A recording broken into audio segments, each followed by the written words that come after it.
All right, Ski House Stratton fans. About halfway up the mountain, the wind starts. And we're talking about it is blowing. So we're going to take Ursa. All right, it is January 9th. And temperatures have changed. We're about 29 at the bottom, 24 at the summit. We have 89 trails open, 67 have been groomed. All right, and we're heading to Ursa. We've got some weather coming in Saturday night. Got a little bit of weather coming in tonight. Shouldn't bother us much. All right.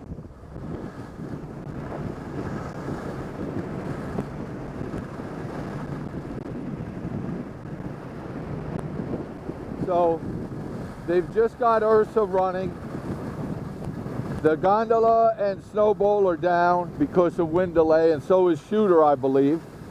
But we're going to find out when we get up here. We got some beautiful corduroy right here, and there's not too much starch in the corduroy yet. Right here, mid-mountain.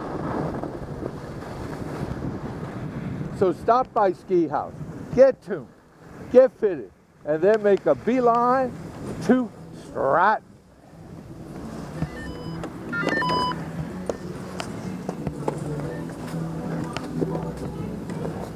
Oh, that's a dead one when they come in like that, right behind your leg.